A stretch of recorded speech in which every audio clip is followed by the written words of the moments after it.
All right, so I wanted to do a video that gets a little bit more in depth with the Outback Predator PDL, the drive system. There's a few videos out there. Nick with Navarre Kayak Fishing has some videos of some breakdowns of the upper section of the drive, the lower section. But there's nothing that really covers beyond that. And those videos are great, and they got me to a point where I could push a little further. What prompted this was bought a used Outback Predator over the weekend. I knew it was going to have issues with the drive. The listing said, hey, the drive does not work. I did a little research beforehand, hoping that it would be a couple of these other easier fixes. With either the lower unit or the upper unit. Sometimes things come loose, and again, there are videos and materials out there that cover how to fix most of those issues, the common problems. So I bought this kayak expecting that to be the problem, hopeful. I got it home and had some difficulties. I mean, this unit was frozen.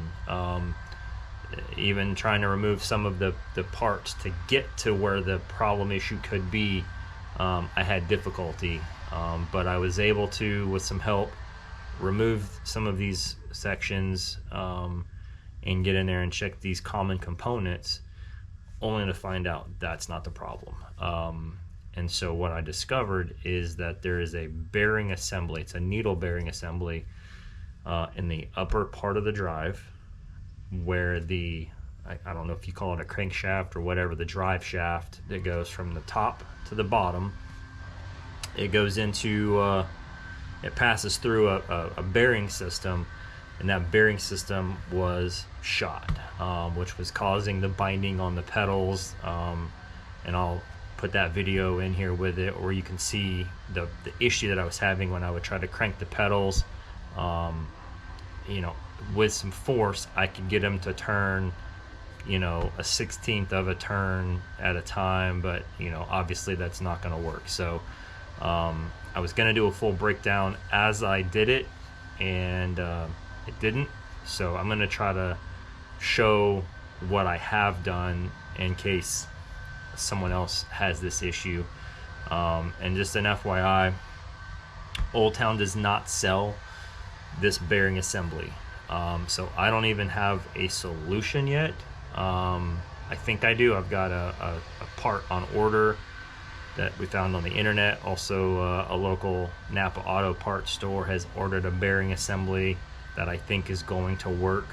That'll be in tomorrow. So as soon as I get those in, there will be an update to this video. But for now, I just want to show kind of what I've done to get to this point,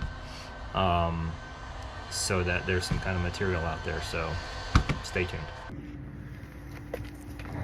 So just kind of messing with this thing while I'm waiting on my dad. Like it kind of turns. Like it's not completely 100% frozen. So I don't know what that means. Any idea? Again, I'm not going to cover, the removal of the main components there. Those are covered in some other videos that I found online. Again, Navarre Kayak Fishing. He's got some great material on getting the pedals off, taking off this piece right here, and getting into the main gear, which is this guy. It sits in there. You've got this is the pedal, where the pedals attach, and the gear that goes into that guy. This is that cover plate. I'm not going to get into the removal of that. When I got into this unit, those components seem okay. When I remove the lower unit, which I've got this taken apart, I pulled this cover off, which that was this guy right here with that assembly. This was loose, and a lot of videos talk about that screw backing out. I'm gonna put some Loctite on it to secure that better, but for now I've just kind of tightened it down.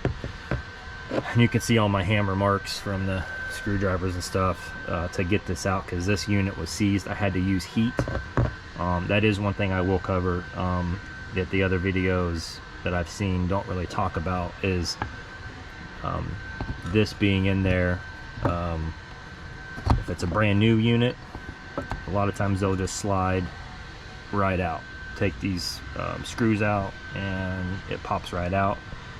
The video that I watched with Navarre kayak fishing, he had some help. Again, this will be attached to the lower part of the unit. Took a screwdriver and a hammer and just basically busted the seal between this piece and this piece, and then was able to pry it out. We did that, hit it so many times, and it still would not come out. So a friend of mine came over with a torch, and you have to be careful, but we kind of took our time with it and heated up the outside and heated up this. And you know, yes, we used PB Blaster, we used WD-40, I used everything I could throw at it to try to loosen it. Still wouldn't come undone. So with some heat and an extra set of hands, we were able to essentially wedge something in here and then use the hammer to tap it, and had to hit it pretty hard, and eventually this unit came out. So this unit's in pretty good shape. That still spins okay. I've been soaking it in some WD. So that's not really the issue. Again, this unit is connected in there. Once I took all that off, I put a pedal on and tried to crank it. It still wouldn't crank. So then there's 4 screws, 2 on either side. They're Allen keys to get this unit off. But before you can do that, there's a gear inside. I don't know if the camera can see that. So there's a big drive gear right there, and what you can't see is that there's a screw that goes into that also secures a spring assembly, and you have to get that out to be able to take this unit off, because that secures the drive shaft, which goes up in the unit. Okay, there's a screw hole right there. There's one on it, either end actually. The smaller end of this is the part of the upper unit. The bigger end goes into the lower unit. And so you have to back that screw out. And to get to it, there is and I should have brought it over. In here is a little knockout. And so we took a socket that was almost the same size as that. And you can see the seam when it's in place. And we just gently tapped it until it fell into this unit, and then we just dumped it out, and then it gives you access to the screw that holds that gear in place.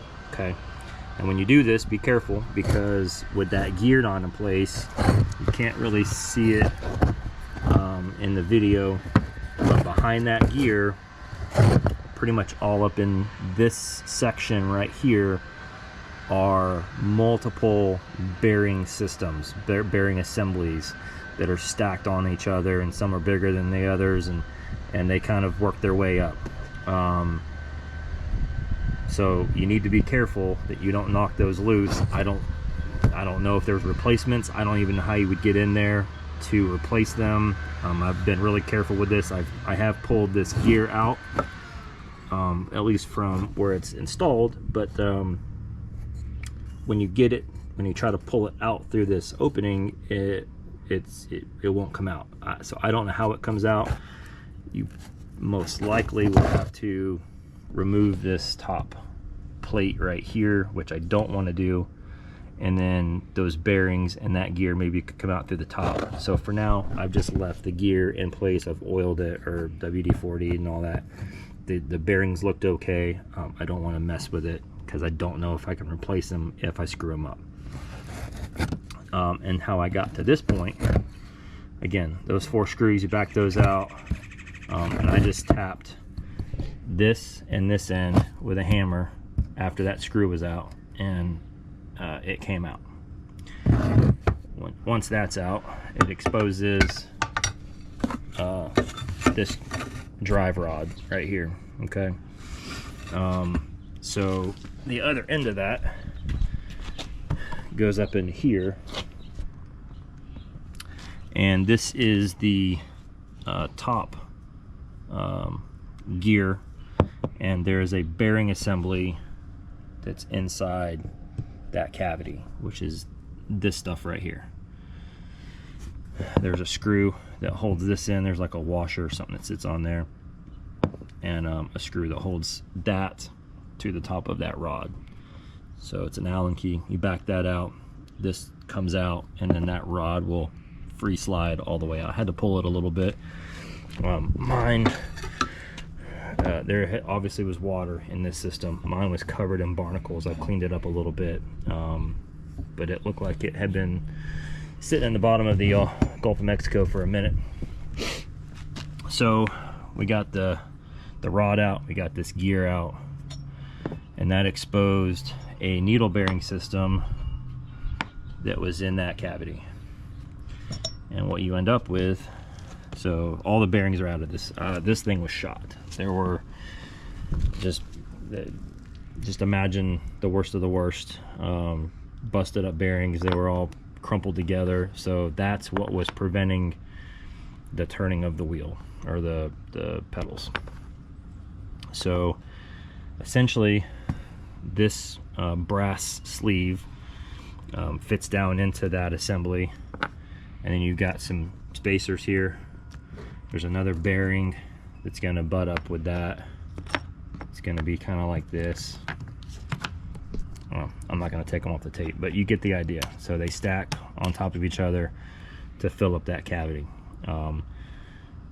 So what we did was we backed out the 4 screws on this unit, set this down, and we're able to pull this off of the main unit there, and then that gives you access to get to where all the stuff is. And so this brass collar fit. It's kind of hard to negotiate with this spring assembly. Let me do it like this. So there's this cavity here. You've got this brass ring that was in that hole, and it all comes out from the other side. This basically wedges down in there from inside here. So it goes in there, and then from there you've got this sleeve, which would have bearings inside of it, which go around, it goes around this. So it sits on top of that drive, or that gear. And then you've got your other bearing assembly, and then spacers here that you can put in there, that were in there, so that there's no play and wiggle room. So this is the piece that I have ordered online. Again, Napa has one that they are ordering. It should be in tomorrow. They took a micrometer, measured the inside, the outside. Hopefully it works. I don't know for sure, but I think as long as it fits over top of that gear shaft, and the diameters and stuff are as such where it goes in there with the bearings and all, I think we'll have a solution to this, and I'll get this thing back in the water by the weekend. So once we get all that, I'll do a reassembly video. It really wasn't that hard to get to this point. It's just kind of a pain trying to work through this process, not ever having taken one apart and not having any reference material beyond just popping this cover and popping that lower unit off. There's not a video that covers taking this off, taking that off, getting into this thing. So we will do an update when we get it all back together. So hopefully this is helpful to somebody else. I wish it would have been available to me. So anyway, thanks for watching. Stay tuned, and I'll update when I can.